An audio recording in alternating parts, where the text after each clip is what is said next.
Welcome back to the Fourth Way Podcast. Today, I wanted to have a special Christmas episode. I got the idea when I was reading a book back before Christmas of 2020, and the book was a fantastic read. It was a compilation of essays and excerpts from various peace writings from Jesus up to present. The book is entitled Christian Peace and Nonviolence, a Documentary History, and it's by Michael Long. As always, I will link that resource in the show notes. So while I was reading through the book, I came across the letter to Diognetus, written sometime in the late 2nd to late 3rd century. And the letter has one particularly beautiful section which immediately made me think of Jesus and the Incarnation. So I thought it would be perfect to discuss now, around Christmas time. I'll go ahead and start by reading the excerpt, and then I'll pull out some of the reasons that it made me think of Christmas and nonviolence. So here's the excerpt. Quote, "What the soul is in the body, that Christians are in the world. The flesh hates the soul and treats it as an enemy, even though it has suffered no wrong, because it is prevented from enjoying its pleasures. So too the world hates Christians, even though it suffers no wrong at their hands, because they range themselves against its pleasures.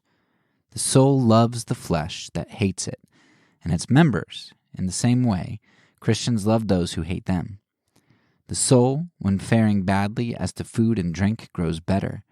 So too, Christians, when punished, day by day increase more and more. It is to no less a post than this that God has ordered them, and they must not try to evade it." End quote. This passage immediately made me think of Paul's words in Romans 7, where he says that what he wants to do, he doesn't do, and what he doesn't want to do, he does. Our flesh is at war with our souls. Our flesh hates our soul. Flesh wants immediate gratification, and it pulls us with great force to seek its pleasure and fulfillment. Our souls try to temper and restrain, and the flesh hates the soul for that. Yet the soul only wants what's best for the body. By trying to keep it from being sexually promiscuous, gluttonous, and greedy, the soul is trying to keep the body from harming itself. It's like a family with a member who's an addict. Our souls are the loving family and our flesh the addict. In this letter, the author recognizes such warfare, and he also recognizes that when the soul is able to win out, say when it drives the body to fast or when it pushes the body to endure some hardship, the soul and body come out the better for the soul's work of temperance and restraint. In a similar manner, Christians are like the soul for the world. While the world seeks power and pleasure, the Christian is the soul which preaches and lives restraint and self-control. The Christian's job isn't to domineer the world into submission. Our souls never do that to our bodies. Rather, the Christian is the continually prodding conscience and the force which, through example and perpetual witness, shows the world that it is better for its existence and adherence to what the soul proclaims. This analogy from the letter to Diognetus is very powerful. I think it helps make a lot of sense out of what Paul says in Romans, what our experience is with our own flesh and soul, how we experience the spiritual disciplines and our self-control shaping our habits and desires, and how we are to view our role as Christians in the world. The letter helps make sense out of why the very early church was so compelling and effective in the world, and why Christendom has often been pretty repellent with its domineering control, crusades, and inquisitions. But I think the letter also helps us to see a great analogy for Jesus here. Christians are only like the soul of the world in the ways we are like Christ.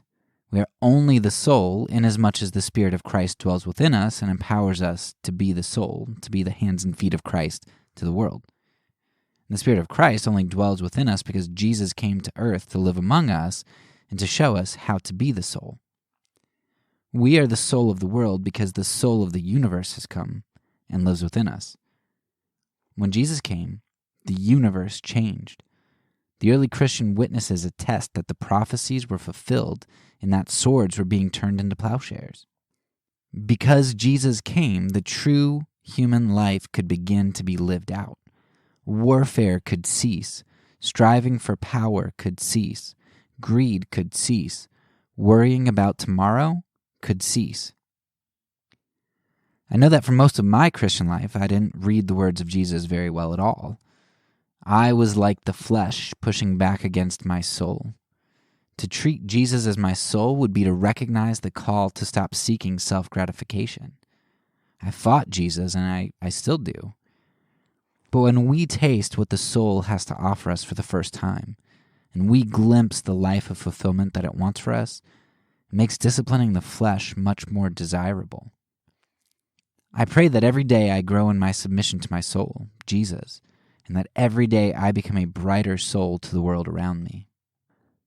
Christianity is all about incarnation.